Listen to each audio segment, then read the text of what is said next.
I'm going to say it and you're going to look at me and go, the guy's lying. That's not true. There's no way that what he is saying is true. And here's what it is. I have not found any SEO companies, zero. I have found zero SEO companies that actually do SEO correctly. Zero. I haven't found one. Less stress, more time, more money. Welcome to the Cash Flow Contractor. Interview.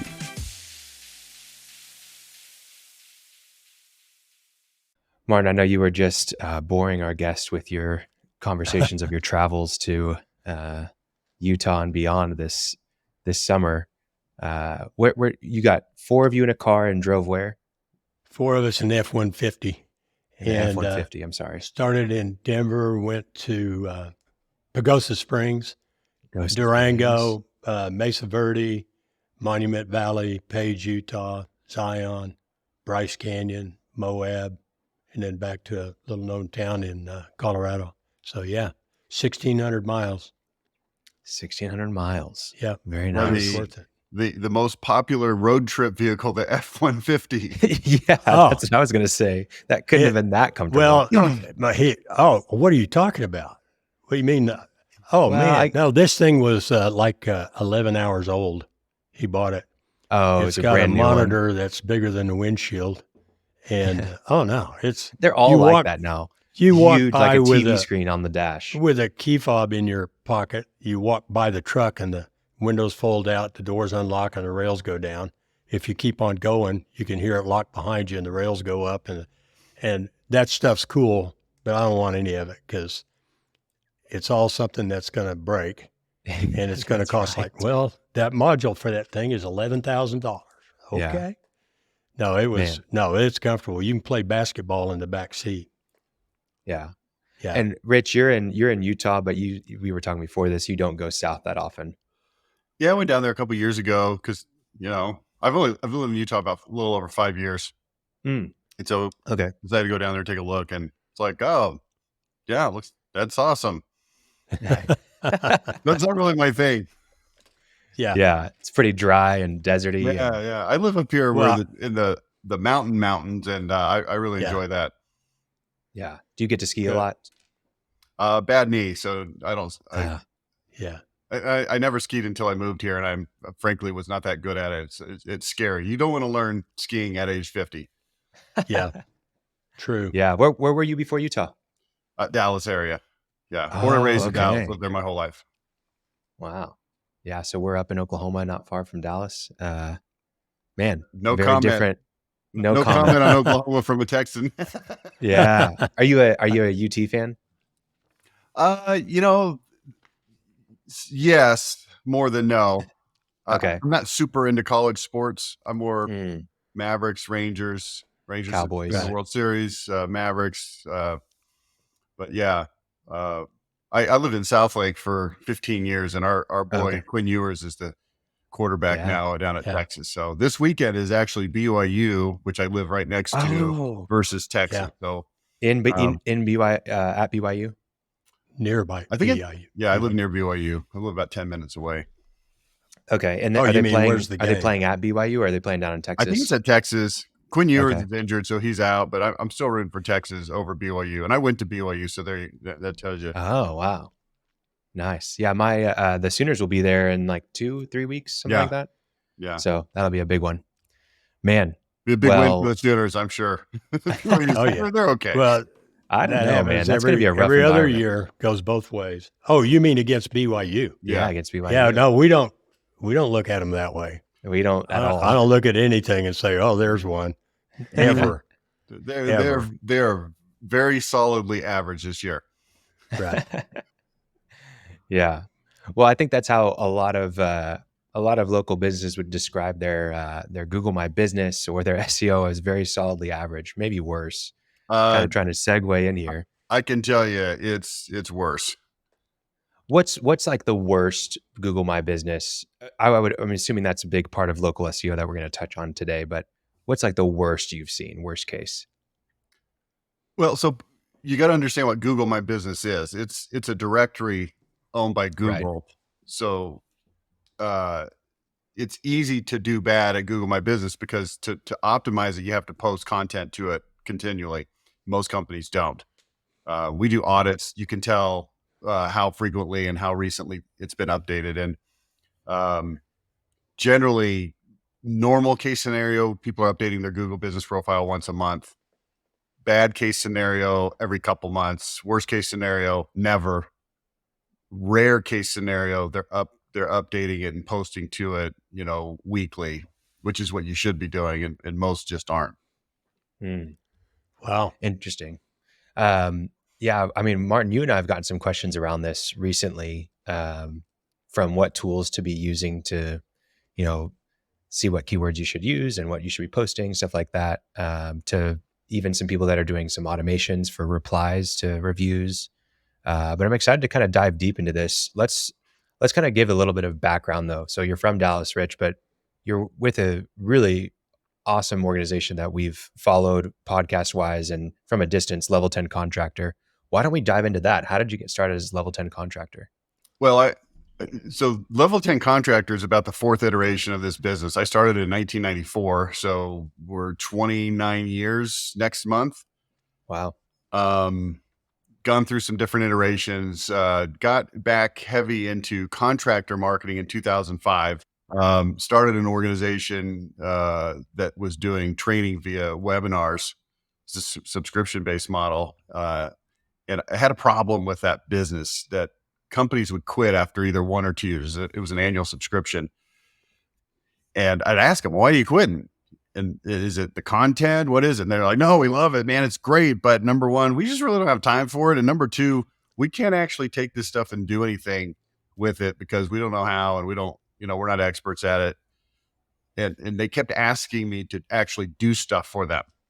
So we got into building websites in about 2011. So when we finally got around to that, started doing SEO at the same time. Early on, we were awful at it. My background is content.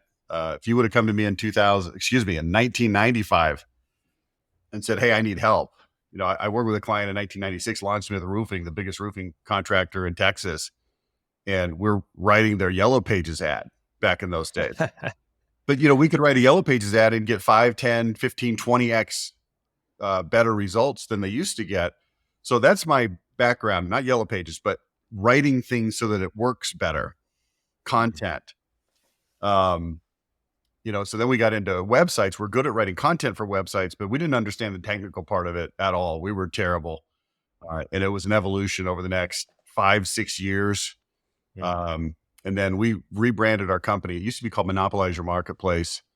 We rebranded it in 2019 to Level 10 Contractor. And that's the current iteration of our business. Nice. And why Level 10? What is it? Can you explain what that means for our listeners? Yeah, so starting in 2011, I got hired by a company called Horizon Services, which is HVAC company out in Philadelphia, Wilmington, Delaware. They were doing 40 million at the time, 44, I believe. Worked with them until 2017. I got fired by them in 2017 because they sold to private equity and there was a bunch of internal nonsense that started happening. But during those 6 years, they grew from 44 to about $150 million. And also during that same time, I started working with some larger remodeling companies and also another large HVAC company on the West Coast. And I started realizing, the way that these big companies operate, not Fortune 500 big, so they weren't full of red tape and nonsense big, but they were big compared to the companies I had typically worked with, maybe a 2, 3, 4, 5, 10 million, maybe dollar remodeling company. And I realized these guys do things on a whole different level. Their prices are way higher. Their commitment to doing things right, having systems in place is so much better. It allows them to consistently deliver a superior product. When problems pop up, they instantly deal with them because financially they can afford to. So they're not always like running and bootstrapping.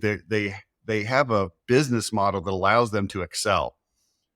And I thought that is a better way to run a business. So I took all of those principles that I learned working firsthand with these companies. I still work with some of them, not not Horizon Services, because like I said, they fired me, but developed an ethos called Level 10, and then decided, you know what, I'm going to rebrand my company. Because here's what we did. And from 2018 to 2019, the price of our websites doubled instantly, and the price of our SEO services doubled instantly. And it wasn't because we thought, oh, let's go make more money by charging more money. What we did is I sat down with my team and I said, okay, we're getting good SEO results, but we still have clients that quit. We still don't always hit it out of the park. What would it take to do it absolutely the right way so that it works the best, regardless of cost?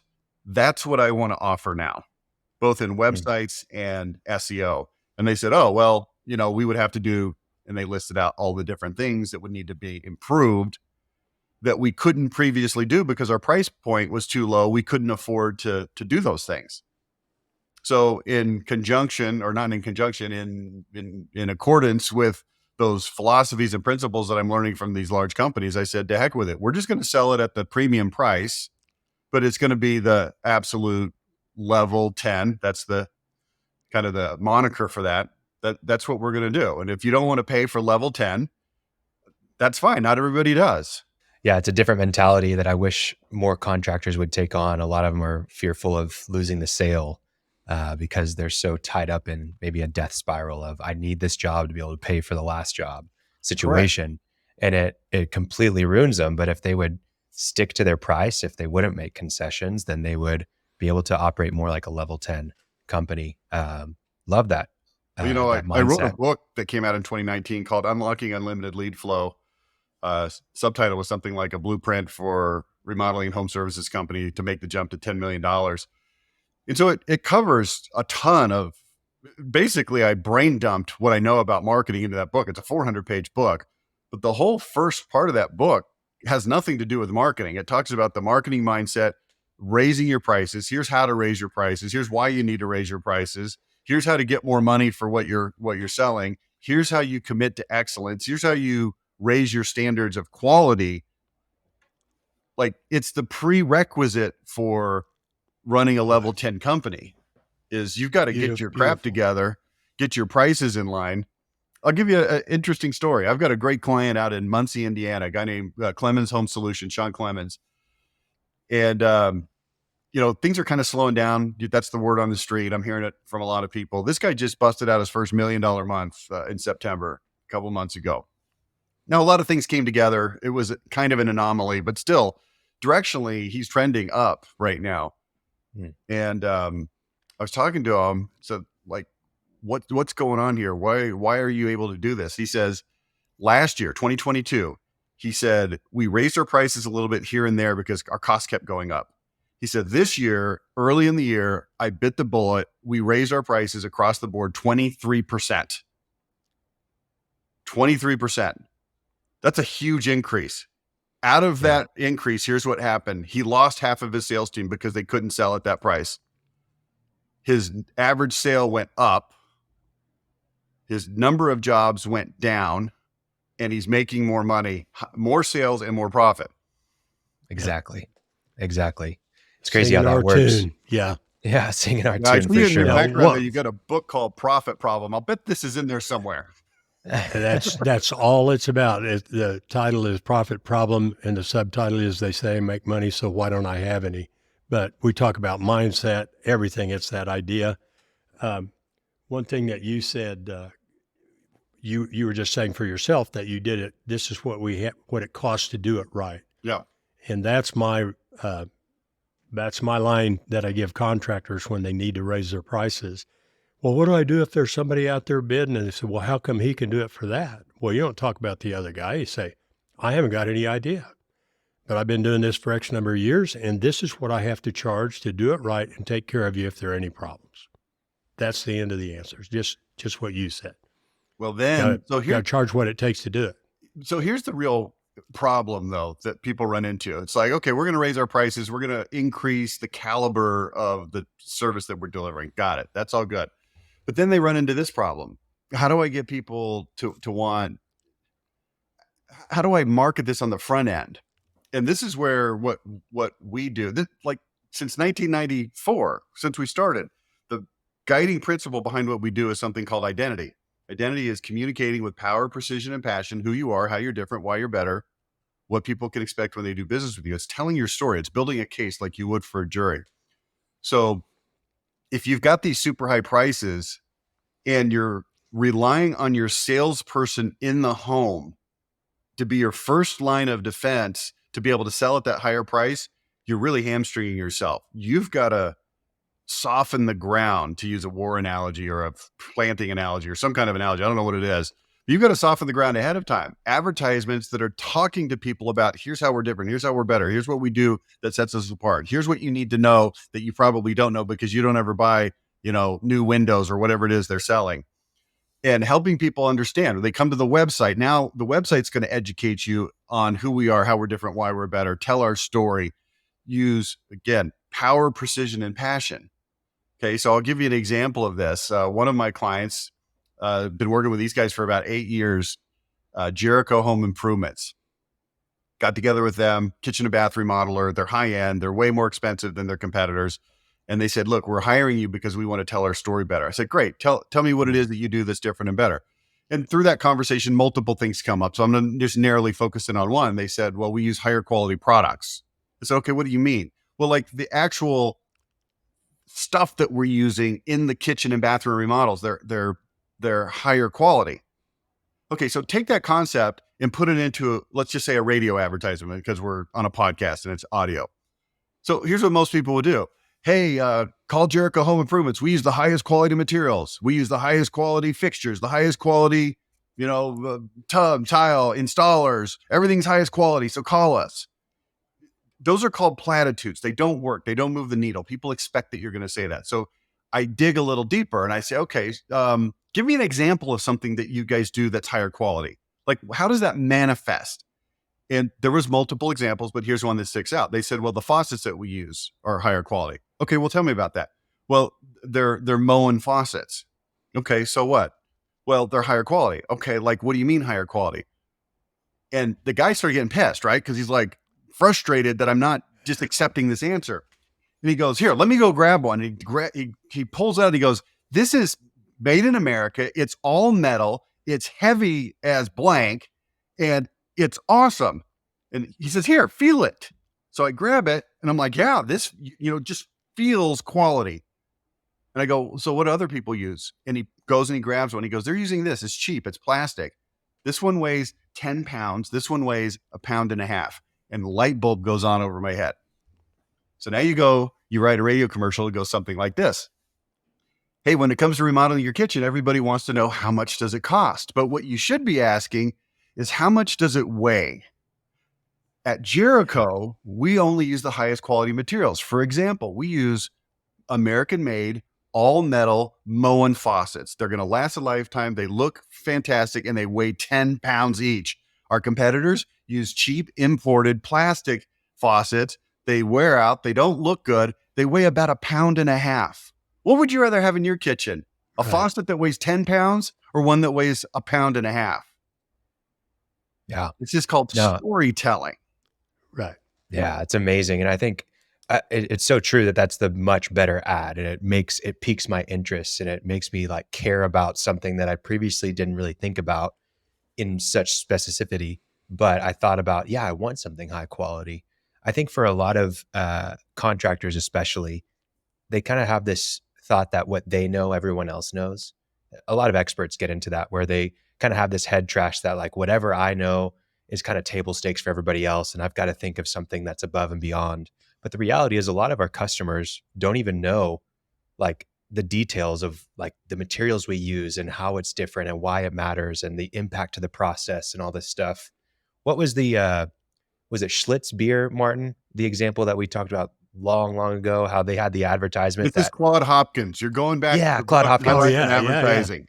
Yeah. No, but we were talking about Stella Artois, reassuringly expensive. Oh yeah, that was the Schlitz beer from Claude Hopkins was another one, right? Yeah, you go. This is like 1905. And it was like how they filtered Goodyear, the beer. Colgate. I mean, and it's the coolest, freshest beer, and that every company in the United States was using the same machinery and processes. But he created it. Yeah, father of marketing. That was the Fantastic. great line in that book. He goes through this tour with the Schlitz people. They show him all these amazing things, and he goes, "Wow, we got to tell this story." And they look at him like he's an idiot. It's like, "What are you talking about? That's just how you brew beer. Everybody does it that way." And he says, "Yeah, but nobody knows that." Preemptive marketing. I use one enterprise rental cars. I ask people all the time, "What's their thing?" "We'll pick you up." I don't know if that's that big a deal now. But everybody could say that. Yeah. But not now. What's Hertz going to say? "Yeah, we'll pick you up too." Right? Preemptive. Anyway. Yeah. Well, but here's what's cool in the contractor space, just to build on that concept. Not everybody does it the right way. In fact, the quantity of competitors that does it, quote unquote, the level 10 way is probably in the 10% range. Truly quality companies. Now there's going to be a second tier from, that's probably 20 or 30%. That's good. They're not ripping people off, but there's only about 10% that really, truly do it the right way. And so when those companies start telling their story, it becomes very powerful. Yeah. Well, I think it ties into SEO at a certain level too, because if you don't have an identity, and we'll kind of dive into that a little bit, but even if I do go and visit your website and I've actually found you, but then I don't really feel like you have an identity and that you're really different than anybody, I've kind of you've lost that person a little bit, haven't you, as a contractor? Yeah. Well, default to price. I mean, if I always say you got to give them a reason other than price to buy from you, which you're developing in depth. But I have a guy that I had him ratcheting up his prices, and we have a whole strategy that we're using. And he wound up emailing the guy the bid, right? We went out, looked at it, emailed the guy the bid, and the guy said, "You're twice as high as the next guy.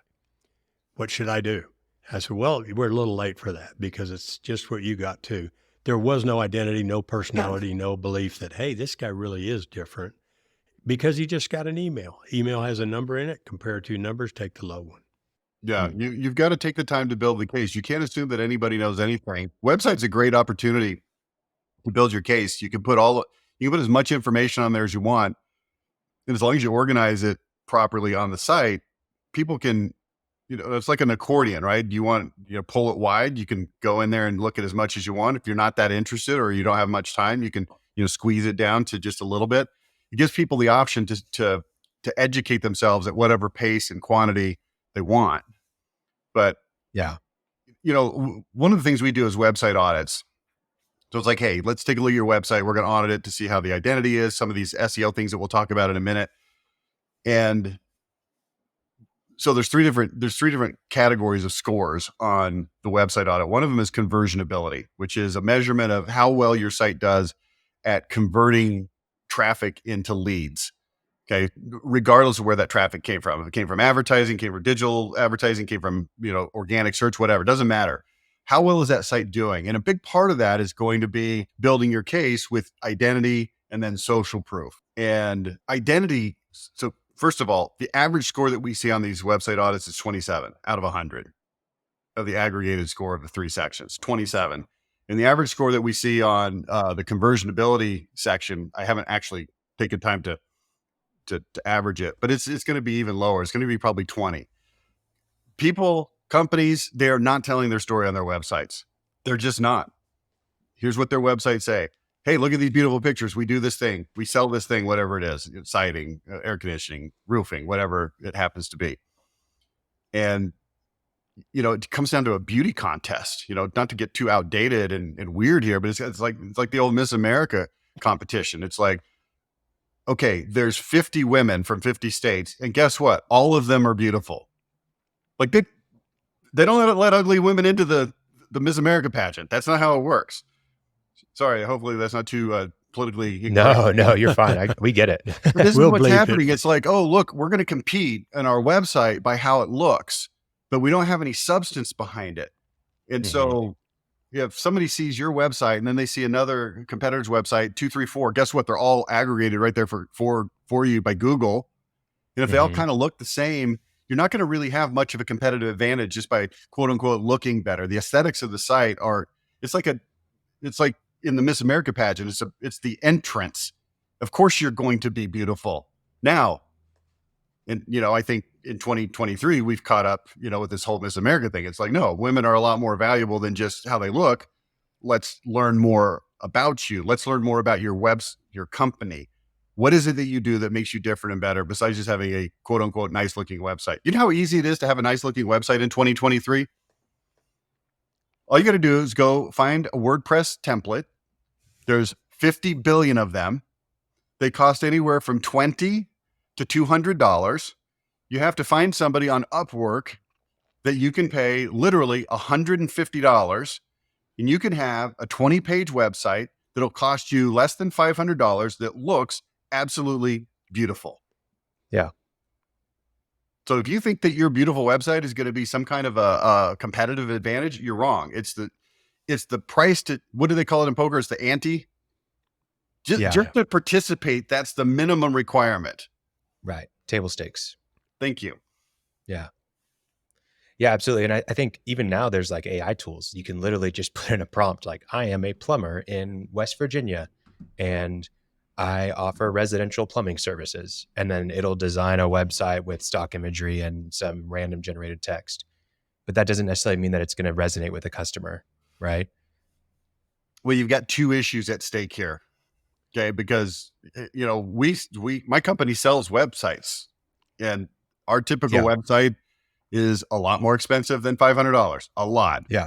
Why would you spend more than $500? And the answer is twofold.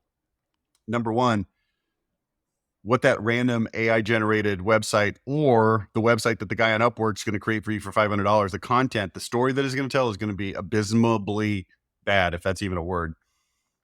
It's not going to be any good. But then also even more, these are tied. They're both problems. From a search standpoint, organic search, it's going to do nothing. It's going to literally do nothing because it's not going to, there's practices and protocols that you have to put into place for your website to be valuable to Google on an organic search base. Yeah. And why does organic search matter? I think for some people, they hear SEO, they understand, oh, well, someone said that's important, but let's just even get to the importance and the significance of just search in general. Well, I mean, you just have to ask yourself this question. Do people use the internet to find what they're looking for? And the answer is obviously yes. I don't think anybody's disputing that at this moment. But it's even more important for things that people don't buy that frequently. It's like if you're sitting at a restaurant and the waiter comes over and he's like, what do you want to drink? And you say Coke, and he goes, well, we don't have Coke, we have Pepsi. You don't say, oh, well, hang on a second. Let me get my phone out. What is this Pepsi? Oh, geez, it only has 3.7 stars. I think I'm going to pass. I'll just take a water because people don't do that. But when it comes to contractors, that's a wide gamut of kinds of things, but people just don't typically buy that stuff. Yeah. I do informal surveys when I do live speaking. I would say 15% have bought what you're selling before. So they just don't know. So you have to spell things out to people. You have to help them understand, and you have to give them exactly, they have to understand what it is. So when it comes to search, they're going to be on the internet looking. And if your website is not one that's going to show up, they're never going to know you exist. Now, you can end around that. So here's the ways that you end around it. Number one, you buy ads from Google. Well, here's the problem with buying ads from Google. And I'm not suggesting that you shouldn't buy ads from Google, but here's the problem with buying ads from Google. If you look at a search results page, let's say I'm in Utah right now. Let's say I search for a roofer. So I type in roofer near me. There's going to be 3 or 4 or 5 ads that show up. And I strongly recommend that you try to be one of those ads because they're going to show up at the top of the page. Google's going to give them prominent real estate on that page. Here's the problem though. There's only 5. Guess what's happening with those 5? It's not like nobody else ever got the idea. Hey, what if we bought those ads? Everybody buys those ads. So it bids the price up because it's a bidding process. And those leads become prohibitively expensive in many cases, not in all cases, but in many cases. And that's if you can even show up at all. Then you've got the issue that some people have bias against the ads. They don't want to buy the ads. They don't want to click the sponsored link. I'm not saying nobody clicks the sponsored link. Clearly they do. Otherwise you would never get charged for those clicks. But the organic part, this is where people are going to look for things that they can trust more. And if you believe that people are actually asking Google who to buy stuff from, then you should do everything you can to show up as high as you can in those rankings. So let me just piggyback on that concept that everybody's doing the Google ads. Well, everybody's also doing SEO, but that's actually not a true statement. First of all, in my experience, fully 50% plus of companies are not even attempting SEO. A lot of the smaller companies, they don't even try, or they try, but they have literally no idea what they're doing. So whatever they're doing doesn't work. Then you got let's just call it 50% that are doing SEO. Yeah. I can tell you authoritatively, definitively, after looking at hundreds and hundreds, thousands probably of websites that we've audited, looking at actual statistics, less than 5% are doing it well. So, there's this old saying, it goes like this: you don't have to outrun the bear. You only have to outrun the other guy who's also being chased by the bear. Yeah. So you don't have to outcompete everybody. You just have to run faster than the other guys. And so if you've got 100 competitors in your marketplace, you've only really got to outcompete about 5 or 6 of them, 10 of them. Yeah. And that's where the real battle comes down to. And in my experience, it's not that hard to beat them if you know what you're doing. It's just not. Yeah. I mean, really, it's just about putting time in. It's no different than, it's a compounding effect, right? Like it builds over time. Just like going to the gym every day. Like, yeah. That is correct. If you go to the gym However, I've got to put a really strong disclaimer on that. Okay. Let's say that you go to the gym every day, and let's say that you're, dialed into what it takes. Do you go to the gym? Maybe you are a gym guy. I don't know. I do. Martin and I both go to the gym. So if you're at the gym, can you spot the novices? Yeah. Oh, yeah. Yeah. How hard is it for you to spot the novices? Just look in the mirror. Well, here's my point. It's like, okay, let's say that you're an expert at, let's just call it, loosely speaking, bodybuilding. Okay. Or maybe that's overstating it, but let's just use that word. You go to the gym and you can see the novices, and it's not just, it's like, hey, I appreciate that you're here and you're trying, because that's awesome.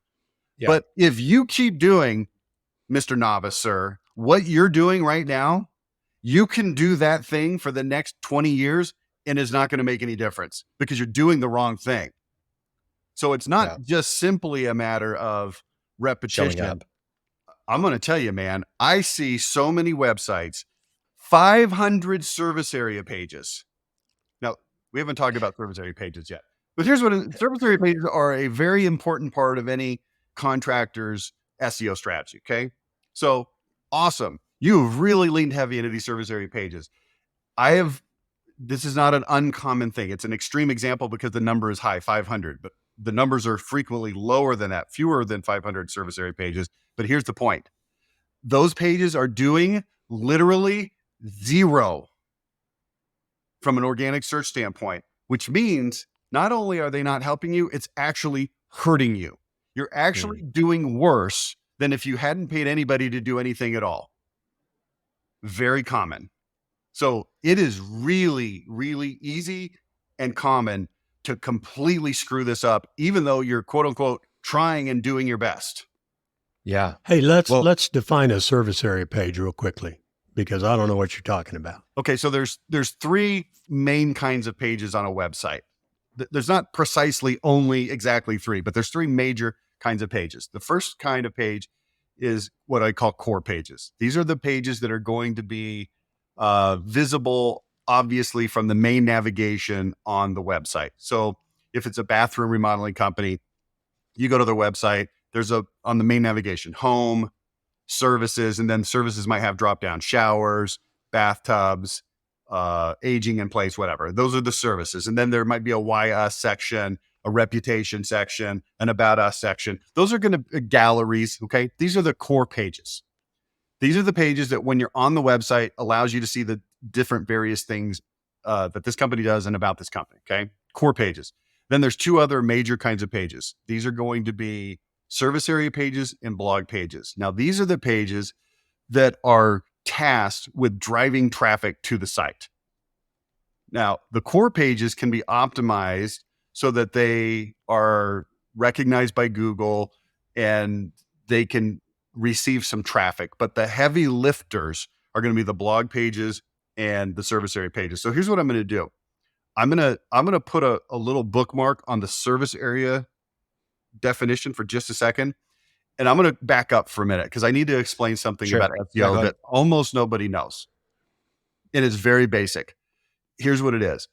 Google does not rank websites. That's supposed to be kind of like a shocking statement.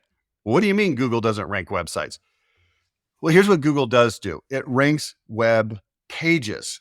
Okay, so if you've got a 100-page website, here's what people think. Oh, I just created this brand new website. Website is beautiful. It's awesome. Now we're going to start ranking for stuff. And then they get ads or they see ads or they get these stupid emails from people. Oh, your website will rank on the first page or you don't pay us. But this doesn't even accurately describe how SEO works. There's no such thing as here's a website that is ranking. Websites don't rank, web pages do. So here's how it works.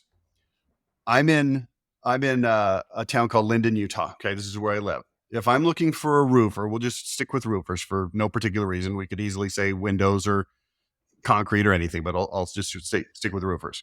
If I go to Google and I type roofer near me, here's what Google does.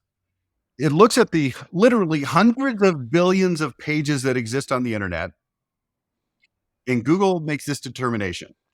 Which page or pages are the most precise match for what this person is searching for based on two things. Number one, what it is he's searching for. And number two, where it is he's searching for it. Okay, so this is what we call a geo-keyword pair. This is really, really important. Geo-keyword pair. Geo, where, keyword, what.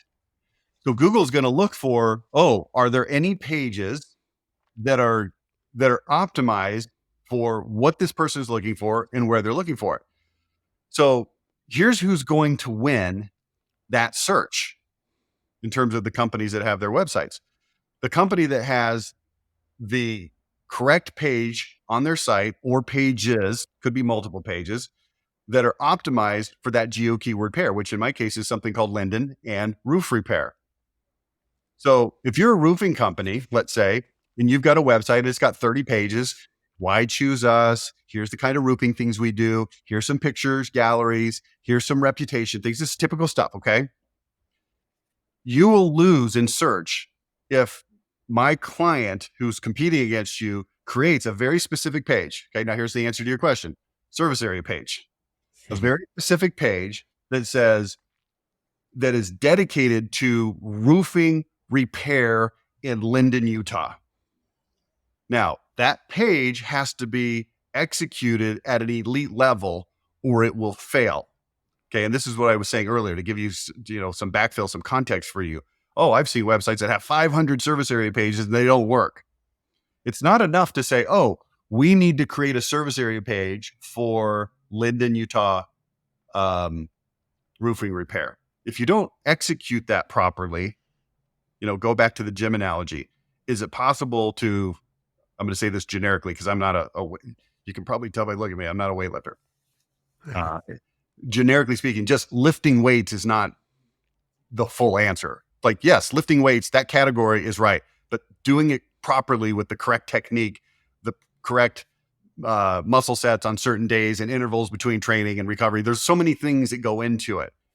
So the service area page is supposed to be optimized for that geo-keyword pair. So again, here's the idea. Here's what I want you to understand. If I go into Google and I search for roofers near me, if a website has a page that's optimized specifically for Linden, Utah roofing, now that page is going to show up in the Google search. I'm going to click on it as a consumer. I'm going to land on that page. So it becomes, guess what? A de facto landing page. They're not going to go to the home page. They're not going to go, let me say that slightly different. They're not going to land on the homepage. They might navigate to your homepage, but they're going to land on this service area page. So therefore, guess what? That page better not just say, yes, we do roofing in Linden, Utah. It better also tell your story. It better have your identity. It better help people understand who you are, how you're different, why you're better, what they can expect when they do business with you. Because if it doesn't fit that bill, then here's what's going to happen. Google's going to send, let's say 100 or 500 people to that page because it seems like it's a precise match. Well, what if Google sees that people go to that page and then hit the back button and they say, that's not really what I'm looking for? Then here's what happens. And this is something else that people don't understand. This is why I'm so evangelical about this topic of SEO. I want people to understand, like in normal language, if Google notices that people don't like a page, it's going to quit sending people to that page, which brings us to this point, which I think is a fascinating point. Everybody always talks about Google's algorithm, right? The algorithm is scary. It changes. It's unpredictable. We have no idea what's going on. Google at any moment could completely change everything, and we're at the helpless mercy of whatever they do. Absolute nonsense. That is not true. There's minor elements of truth to that, but for the macro level, it's not true. That's excuses that SEO companies use so that when their stuff doesn't work, their clients don't get mad. Oh, well, it's Google's fault. The truth is that the major thing that Google's looking for always is how do actual humans engage with actual pages on the internet. And if Google sees that the interaction and the engagement is high, then that is the major signal that Google's looking for that, yes, this is the page that we're going to continue. We, Google, are going to continue to rank higher and higher. And if people don't like it, this is where content becomes so absolutely critical. You can create good pages that are even optimized properly, but if the content on it is not engaging, interesting, and relevant, people will hit the back button and Google will notice that and it will sink that page in the rankings because Google's entire business model depends on people finding what they want when they search. Sorry, that's me talking a lot. No, that's good. That's all like super foundational stuff. Yeah, no, it's great. I think it's a good overview of everything and helps define it for a lot of our listeners. I think there's some misconceptions that I wanted to cover with you and kind of go over one by one. The first one being kind of like a one-time SEO, like, oh yeah, I had this company build the website and they SEO optimized it. What's the problem with one-time quote unquote SEO? That's a good question. So it fundamentally misunderstands how SEO works. So every page on your website has to be optimized for Geo-Keyword Pairs. Okay. This concept of Geo-Keyword Pairs is never going to go out of this conversation. It's always going to be the first and most relevant thing. Because think about it this way. If I'm in Utah and I go and search for a roofing company and Google shows me a roofing company in Sarasota, Florida, how in the heck does that help me? Right. Okay. So here's what that means. When somebody says, oh, well, it's been optimized, here's what that means. It means that they've done they've optimized whatever pages are currently on that site. So let's call it the core pages. All right. Well, here's the problem with that. If I've got a roofing company that services Utah County, sorry to keep using my own place here, but we're kind of on a roll. So there's let's say that there's 12 or 15 cities around here that are the major cities. There's Linden, Provo, Orem, Lehigh, Sarasota Springs, Springville, et cetera. Okay. Let's say there's 5 or 10 of them, 10 or 20, who knows? Well, you can't optimize a page for 20 different cities. So what you have to do for your core pages is you have to optimize them for what I call a broad geographic area. In my case, that would be called Utah County. When I lived in Dallas, that would have been Dallas, Fort Worth, or maybe Northeast Tarrant County, or some relatively large area. I've got a client in Orange County, California. There's 52 cities in Orange County, California, but we have to optimize their core pages for Orange County because we need Google to know that all of those pages, the core pages, remember the definition of core pages, the stuff that you find from the main navigation. Google needs to know that those pages are relevant to everywhere in that whole area. Okay, so here's the problem with, oh, we just optimized this website. Now we're done. Well, as soon as we have a competitor that says, yeah, but I'm going to go create a page for Linden, Utah roofing repair, a more precise keyword and a more precise geography, they're going to beat me. You say, well, why don't I just optimize for that in the first place? This one-time optimization. Okay, here's how one-time optimization could ostensibly work. And I'm being sarcastic right now. You ready? if that one time included creating pages for every geo keyword pair that you're interested in, which is almost impossible because it's going to be literally hundreds and hundreds of pages. So I'm going to give you one more analogy here. It's the war analogy. So think of SEO like war. Geographically, the war is being fought in the broad area that you service. So we'll use, let's just say Orange County in this case, because people might be familiar with that's where Disneyland is, Orange County. So you're fighting a war in Orange County. Well, and let's say that you sell bathroom remodeling services and kitchen remodeling services in Orange County. Okay, so I'm going to have core pages that are optimized for Orange County. I'm going to have a kitchen page. I'm going to have a bathroom page. Right? You with me so far? Yeah. Okay.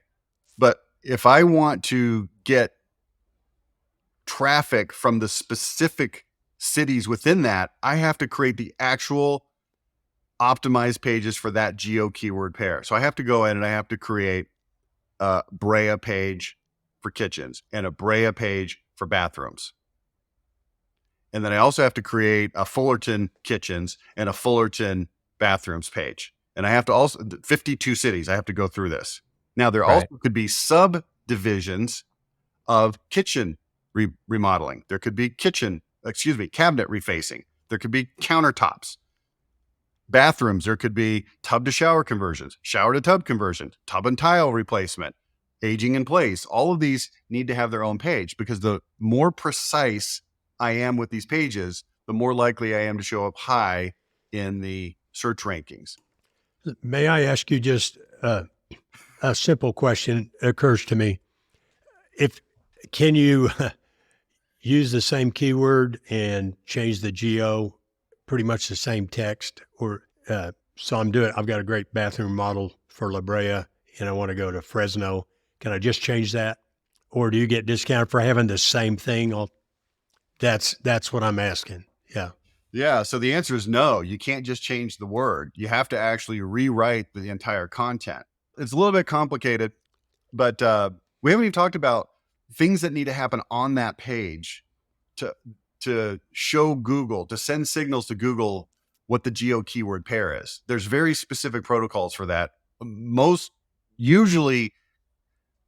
pages I'm looking at, most websites I'm looking at, they don't even send the right signals. So Google doesn't even know what it is they do and where they do it. So they don't even have a chance to rank. But to your question, no, you can't just go in and change the city name. That's a no-no. Yeah, they'll penalize you for it. So we talked about all the stuff that's really on the pages themselves, but we haven't talked about those third types of pages, not core pages or service area pages, but blog pages and why they matter. So, maybe for a contractor, they've heard about blogs, or maybe they hired a blogging service that wrote these articles that they never really used or looked at. They don't even know why they're there. They were doing it once a month. Why are blog pages important, and what's the best execution strategy for it in general terms? Okay, great question. And I think the way you couch that question is really smart, because you're right. Most people have no idea that why they're blogging, other than somebody told them that they need to blog. Yeah. And then people start getting cute, and they get cute by saying, oh, well, what is some information that would be really helpful to people? And they start looking at their blog almost like a magazine. Like, let's curate content that's interesting so that when people come to our blog, they can browse through it like a magazine and find really interesting stuff that they want. If that's what you're thinking, it's completely wrong. Okay. Nobody cares about your blog. Literally nobody cares. Nobody is going to come to your website. I say nobody. There's always weirdos. Okay.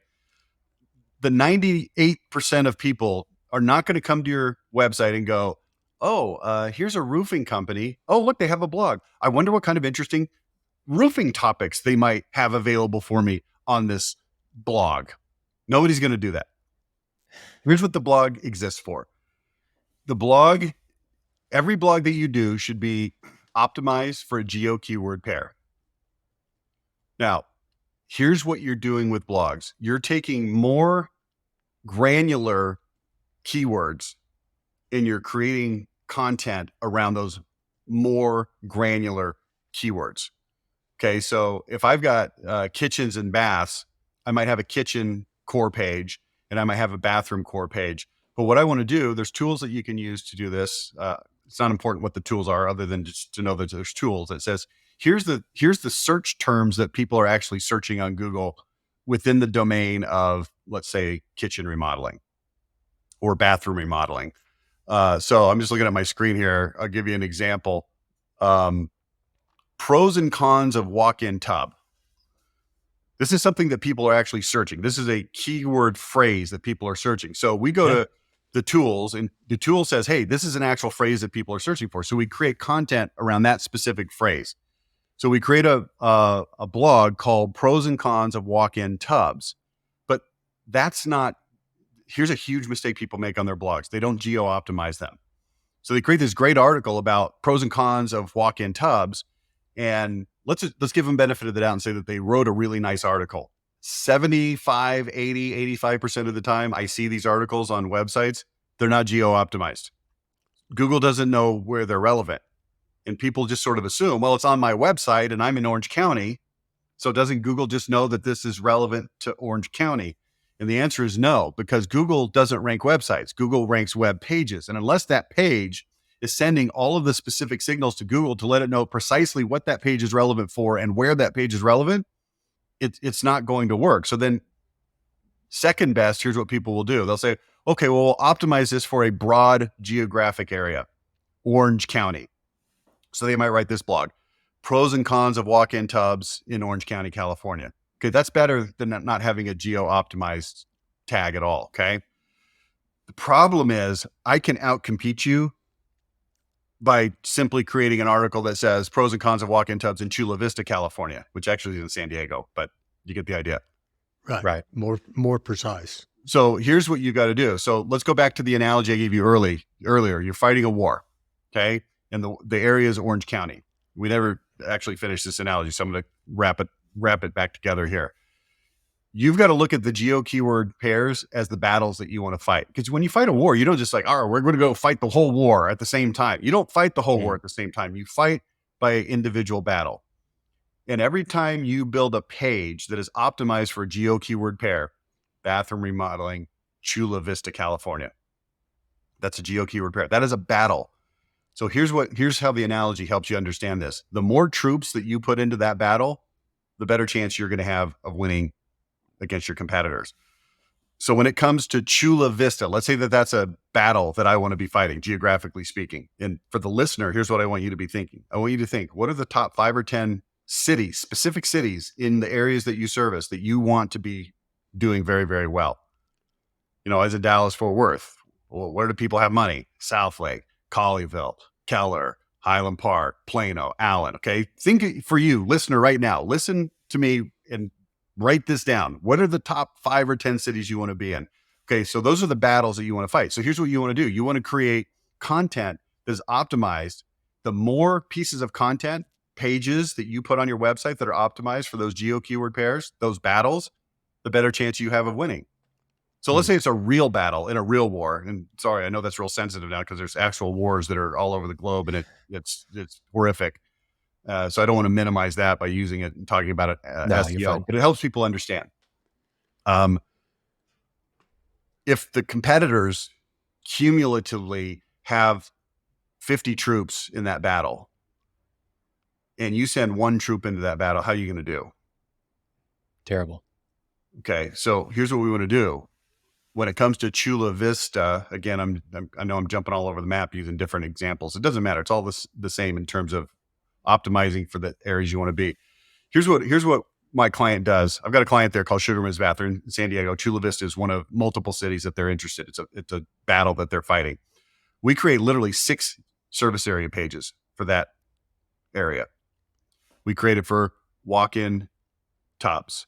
We create it for tub to shower conversions, shower to tub conversions, and 3 others that I can't remember off the top of my head. 6 service area pages. Then we come back and we blog against it. Pros and cons of walk-in tubs in Chula Vista, California. Do walk-in tubs leak?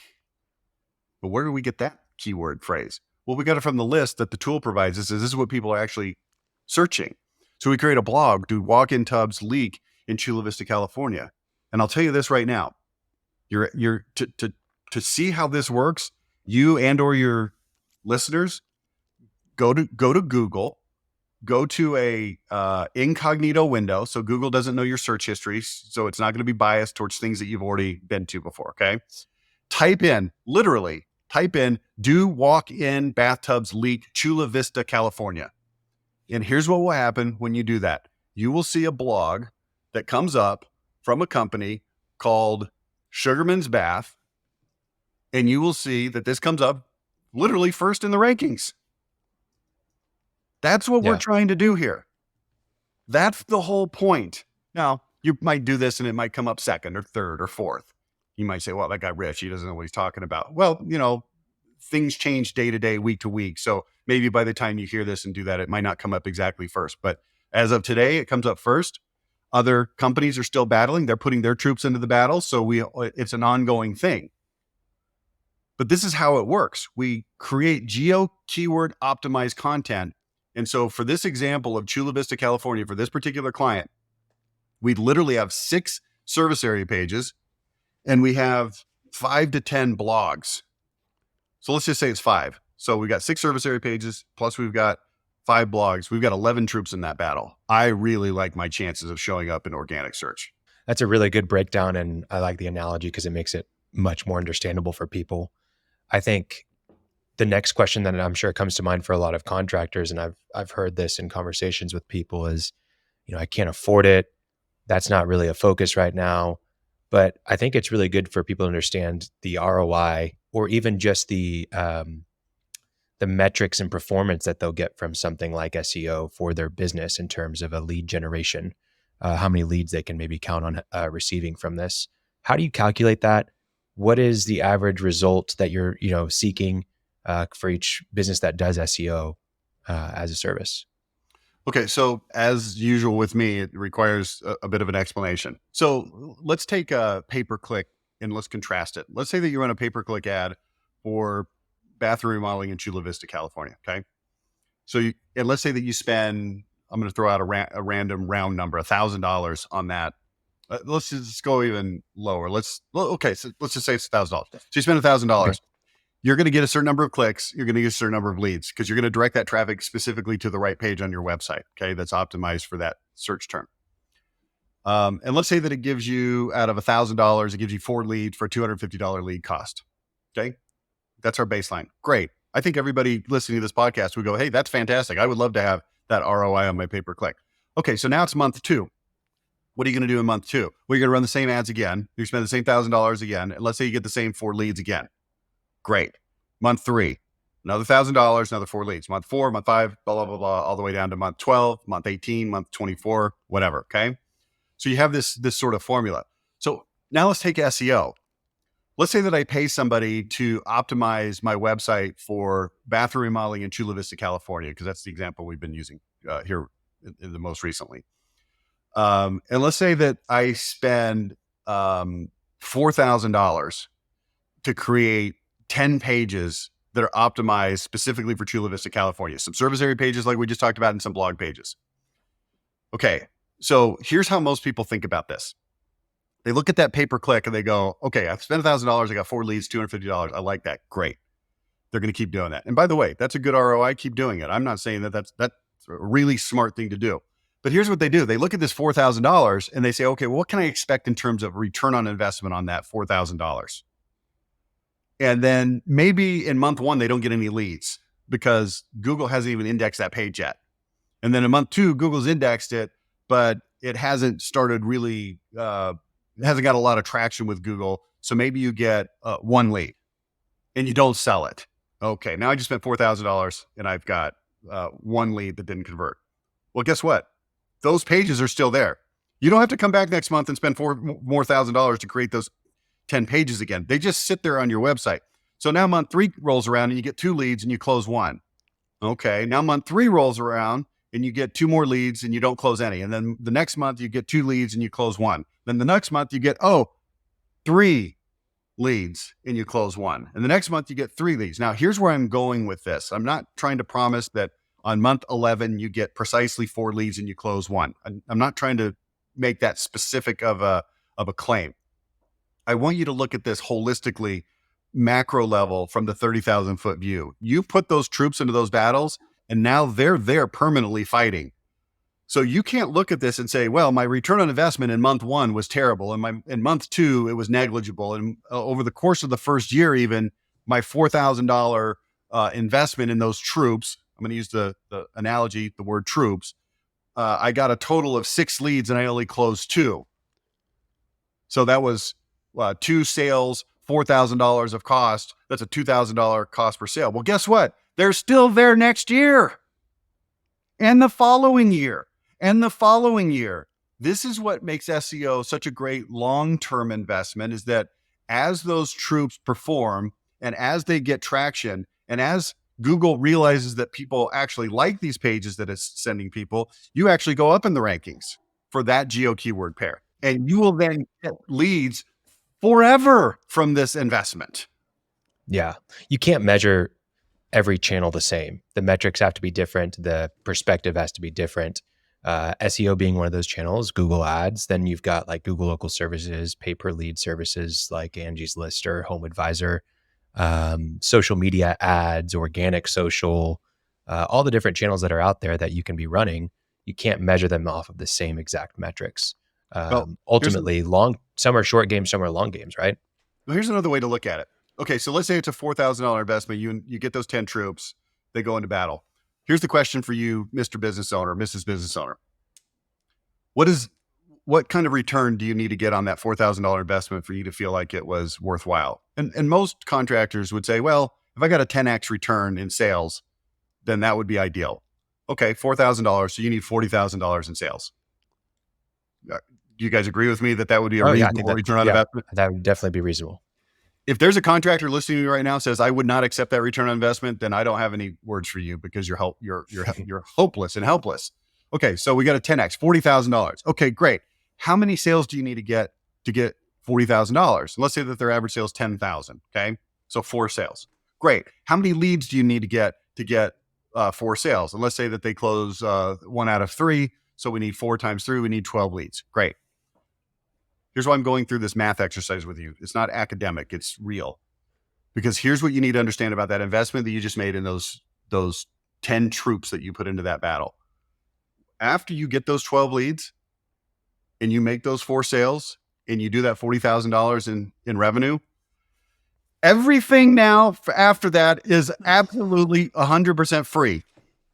Right. And there is no other advertising, marketing thing other than maybe like wrapping your trucks that can claim that to be true. Right. Let me ask a question. This is fascinating, interesting.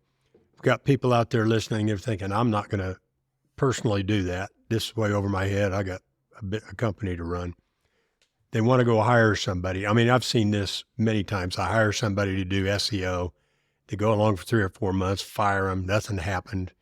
I know I can anticipate what you're going to say, but how do they know they've got somebody who's doing it right? And what kind of interim, other than call you, Rich, but what kind of interim measurements or KPIs, feedback should they get to tell they're on the right track? You want the real answer or the cynical answer? I'll take both. I'll give you the cynical answer first. The answer is it isn't working and you should quit. That's the cynical answer. Okay. Here's the real answer. And I'll tell you why I gave you the cynical answer. I'm going to say something right now that is going to be unbelievable to you. And I don't mean that in hyperbole. I mean, literally, I'm going to say it and you're going to look at me and go, the guy's lying. That's not true. There's no way that what he is saying is true. And here's what it is. I have not found any SEO companies, 0. I have found 0 SEO companies that actually do SEO correctly. 0. I haven't found one. I found a ton of them that do it poorly, anywhere from mediocre to horrifically bad. Now you look at that and say, oh, well, this is a guy that's trying to sell SEO. Of course, he's going to badmouth his competitor. No. That's not what I mean. Like if I owned a roofing company and I did everything right, and I was like very expensive, but everything was awesome. And you said, well, what competitors do you have? I would say, I've got these 3 guys over here. that they're not as good as me, but they do a really solid job. And if you don't use me, I recommend them. And then there's these other 10 companies that are a notch down from those 3. But if none of those 3 are available, I could recommend them. Look, I wouldn't use them, but your roof is going to work. I can't say that in SEO. Again, I know this sounds really weird. We have reverse engineered the SEO process so that it actually works. And you might say, I know how incredibly arrogant and weird this sounds. And so it's hard for me to have this conversation in a serious manner. But here's why it works the way that we do it. And it almost never works the way other people are doing. You say, well, what do you mean? Nobody's getting SEO? No. Somebody's got to get the first position. And I can show you a million examples of where crappily executed SEO is getting the first position. But that's the old, you don't have to outrun the bear. You only have to outrun the other guy. If you're competing in a marathon against only people that weigh 350 pounds, somebody's going to win. Okay. The time is going to be really, really, really slow, but somebody's going to win. But here's what makes all the difference in the world. We've touched on it, but I'm going to say it specifically now. It's the ability to create content that is actually engaging, interesting, and relevant. Like I said, if you would have been talking to me in 1996, Lawn Smith Roofing, I would rewrite your Yellow Pages ad. That's what my company's core competency in DNA is. It's writing stuff that works. So you take that and you overlay it into websites and SEO. Here's what happens with most companies: that you go to them and say, hey, I want to build a new website. And they go, okay, great. What pages do you want on the website? Well, I want these. You come up with an outline for what you want on the website. And then they come to you and they ask you this question. Okay, so what do you want this page to say? And you shrug your shoulders like, I don't know. I'm a freaking contractor. How would I know what the page should say? Isn't that your job, Mr. Mrs. Web Company? Don't you know what the page is supposed to say? And they go, okay, well, we got a plan for that. And they go to all of the other websites that they've written and they sort of aggregate something that kind of sounds good. Or they go to the manufacturer's website and they grab some content. Or they go to some dude in the freaking Philippines and say, here, write this content. And content matters a lot. It's what I call the 60-20-20 rule. Here's what matters in websites and SEO. 60-20-20. I'll go in reverse. 20% is Google's algorithm. You have to understand the algorithm.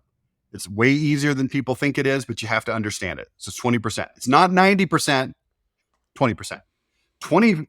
So that's category 1, 20%. The other 20% is the signals that your pages are sending. It's the coding, it's the technical stuff on your website that lets Google know what this page is and where this page is relevant. You have to execute it flawlessly or it's not going to work. Okay. There's 20-20. So what's 60? 60% of what's important is the caliber of the content. The caliber of the content. That's why you have to know how to actually write content that actual humans find engaging. And I'm telling you, it's rare. It doesn't exist. So I don't know precisely. And you're not talking at that point about having the Geo-Keyword Pairs in it. You're talking about somebody will actually read it and get and enjoy it, I guess. Yeah, if you look at the 60-20-20, the 20% is the Geo-Keyword Pairs, making sure that it's optimized properly, okay? And there are some companies out there, maybe half the companies that are out there understand that. They execute on various levels. But the content, and see, here's the problem. As you scale an SEO company, like my company, as you scale it bigger, it becomes harder and harder to scale writing content that is engaging.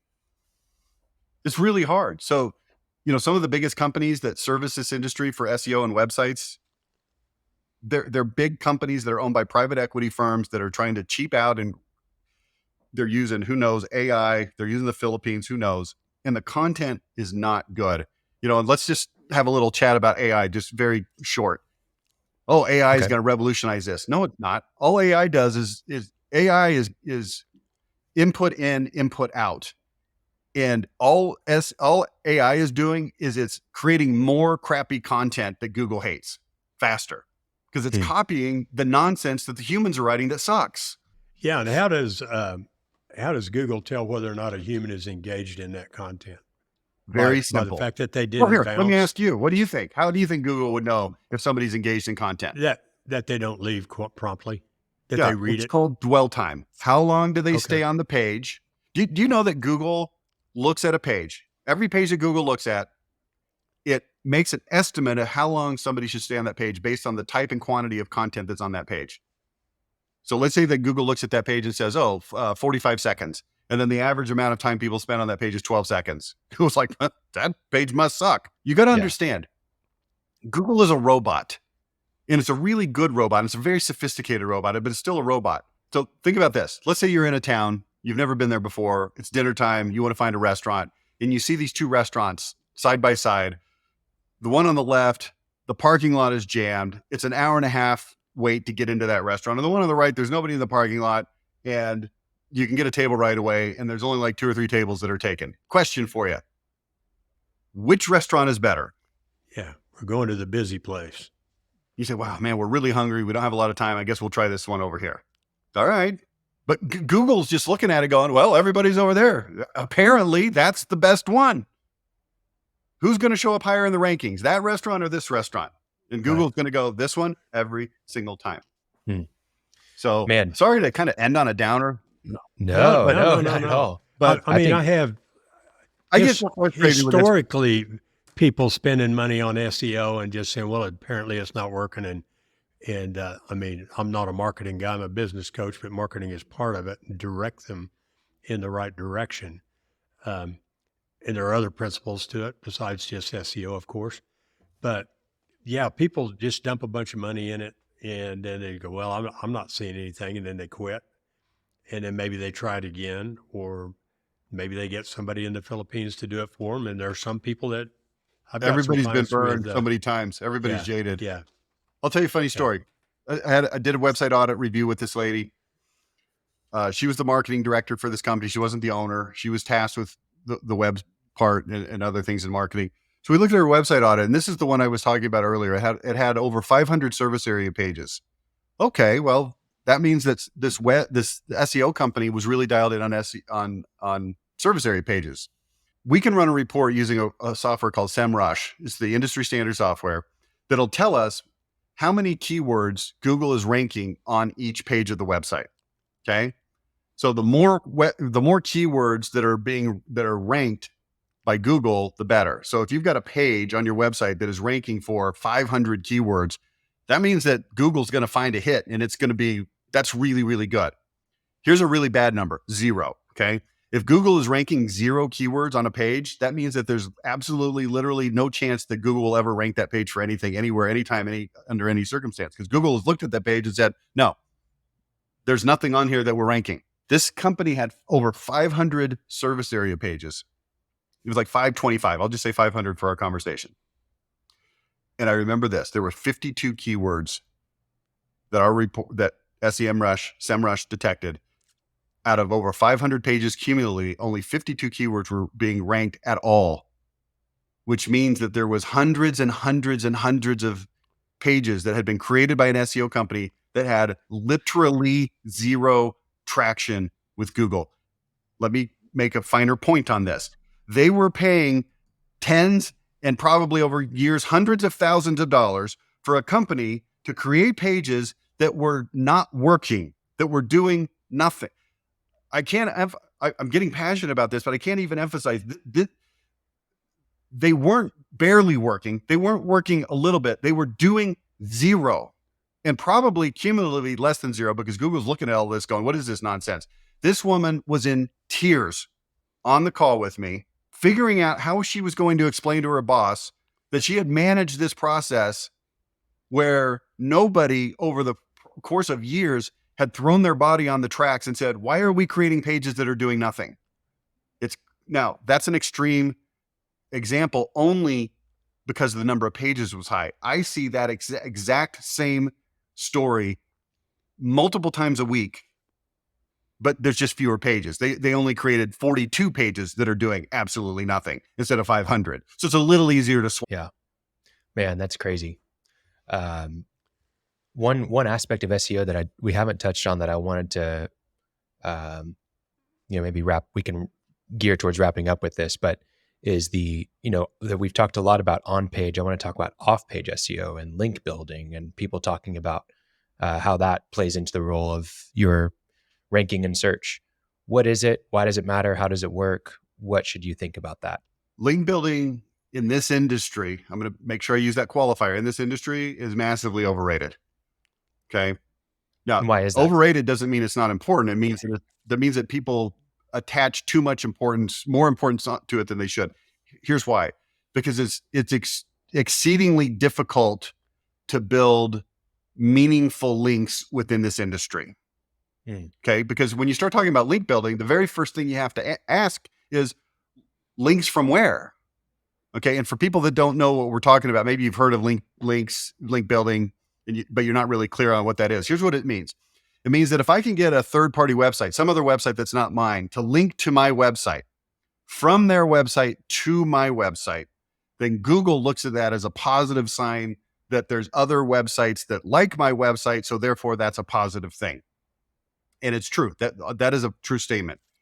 The reason it's overrated is because it's exceedingly difficult in this industry to find meaningful external links coming into my website. So here's some examples. And we optimize for these to the extent possible. So let's say that you're a James Hardie siding dealer, or a GAF roofing materials distributor, or a Pella windows dealer. Okay, so we can go link from the Pella website to your website. But see, we have to get them to do that. We don't have control over Pella's website. So we have to go to Pella and say, Pella, will you link to our website? Well, if we're their dealer, they're going to say, yes, absolutely. Here's our dealer finder. We're going to link to you. Okay, great. We'll do that with all of your suppliers. All right. Now, what other links are you going to get? How about the local Better Business Bureau? Better Business Bureau. Okay, great. Done. How about the local Chamber of Commerce? Okay, great. Done. All right. Now what? Now here's what happens. This is why I said it's overrated. People say, oh, well, we'll go hire a company that will add links. This is called link farming. And here's what's going to happen. They're going to link a bunch of nonsensical bullcrap websites to your website that Google's going to look at it and go, where is this link coming from? Oh, it's coming from something that is not related to your business, and it's going to actually penalize you. Now, here would be ideal. So I live in Linden, Utah. So maybe I could go to I don't even know what it is. That shows you how weird this is. I go to the local newspaper that handles local events here in Utah County. And I could say, hey, could I write articles for you about home improvement? And then you put them on your website, and then it links back to me. Okay, fantastic. Is anybody actually doing that? Very, very few. It's extremely difficult. It's extremely time consuming.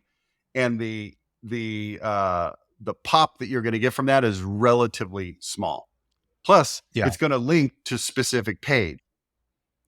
Here's what's more important for contractors. Create geo-keyword optimized pages, blog pages, and service area pages like we've talked about, and have those coming into your website so that Google says, oh, here's somebody in Linden searching for roof repair. Here's a page that is specifically geared towards roof repair in Linden. That seems like a good match. Oh, look, here's 5 other pages from 5 other websites that are also specifically geared towards roofing repair in Linden, Utah. And now Google has to decide how to rank those. Guess who's going to get the nod on the ranking? Whoever's got the best, most engaging content. Yeah, man, this has been super educational. I think there's some great action steps for people to take, and even some just awareness level things that they can do to, audit themselves and really audit their current SEO provider. Martin, you got something? Well, I'd like to ask one little practical thing maybe somebody can take away listening, or they're taking away a lot. Way back, we talked about Google My Business. Yeah. And Rich, you said we need to be changing content every day or every week. Can you just tell a listener who knows how to get into Google My Business, which is google.com/my business, right? What kind business.google.com. Change a picture? Pardon? Business.google.com. Okay. That's how you get to your My Business. But you get in there. What's something people could do just to kind of get their feet wet and, hey, I did something today? Okay, so first let's understand what Google Business Profile is. Okay. It's a directory, like I mentioned at the beginning of the podcast. So here's what you've got to understand. If you've got whichever company has a physical location in a particular city is going to have a leg up in the Google business profile, because the Google business profile is affecting the map section of the Google search results. Some people call it the 3-pack. Let's call it the map section. So a company that has an actual physical location there is going to have a leg up, because Google's going to look at it, its index, and go, you're in Linden, Utah. Oh, here's a roofing company that actually has a physical location in Linden. It's going to bias towards that. Okay. Now that doesn't mean if you're one city over in Orem and you don't have a Linden address that you can't compete. So here's what you got to do. And this is to answer your question, Martin, is you now post content that is optimized for the geo-keyword pairs that you're interested in competing in. So in the case of this example, it would be Linden, Utah, roofing repair. So here's what I've got to do. I've got to go into that Google business profile and I have to post content. Here's the kind of content to specifically answer your question. Number 1, service area pages. Number 2, blog pages. Number 3, photos of jobs that you've done. Number 4, reviews. Those are the major ones. Videos too. Those are a little harder to manage. So if I've got a roofing company that's headquartered in Orem, Utah, and I don't have an address in Linden, I need to create a page on my website, service area page, also blog pages, how to choose the best roofer in Linden, Utah. And then I post it to my Google business profile. Now Google knows, oh, this is an area where they're doing business for this specific thing. So the same content that we've been talking about needs to be strategically posted to your Google business profile. Here's a good tip for your listeners to take away, Martin, and specifically to answer your question. What can you do with your Google business profile? Answer: post geo-keyword optimized content multiple times a week for the specific geo-keyword pairs that you want to be competing in. Again, it could be service area pages or blog pages, but you might be listening to say, well, we don't really have any of that. Great. When you do a roofing job in Linden, Utah, do this. Take a picture of the house and then tag that picture, Linden, Utah roof repair. Now post it to your Google business profile. Yeah. Yeah, that's pretty actionable. Yeah, that's what I'm looking for. I think there's so many things that people can take away from this. I think one that most people will walk away from is that they don't know what they don't know. They probably also don't have time to do this themselves. In which case, I think getting in touch with you, Rich, would be a great idea. How can listeners find you if they want to talk more about SEO and other things related to their marketing? Yeah. So level10contractor.com is our website. You could request a website audit on that. Just you'll see it on their website audit. Or you can just go to level10audit.com. Level 10 Audit's a shortcut directly to the audit page. If you fill out a form on there, it'll ask you to choose a time on the calendar and we'll actually audit your website. It's very thorough. And I'll walk you through exactly what your website is doing right, what it's doing wrong, where it's strong, where it's not strong. Spoiler alert, like I said earlier, the average score that we see on those is 27 out of 100. So there's probably a lot of work to be done. But that's probably the best way to do it. Or if somebody wants to ask me directly a question, feel free to email me, Rich. I get called Rick a lot, but Rich with an H at level10contractor.com. That's 10 with a 10, level10contractor. And I'd be happy to answer emails. I answer emails all the time. Happy to do it. Great. No, that's fantastic. I think also listeners, go check out the Level 10 Contractor podcast. Really great specific content on there that is super, super helpful. Yeah. So we'll link to all those things in the show notes, the audit, the website, and the podcast, all in the show notes. We'll also put the email in there if you want to shoot Rich a question. Rich, this has been a pleasure to talk to you. We've got just a little bit long. Just so your listeners know, the podcast is a daily podcast. So we're over 1,500 episodes. So any marketing topic that you can possibly think of, it's on there. Great. Yeah. They're really digestible and easy to follow episodes as well. So highly recommend usually about 30 minutes, something like that. Yeah. No. Thank you though. I appreciate you having me on today. It's been a lot of fun I love talking to SEO. Yeah. It's great. We appreciate it. Thanks for your time. All righty. Bye now. Thanks for listening to The Cashflow Contractor. Check out our website in the show notes or visit thecashflowcontractor.com.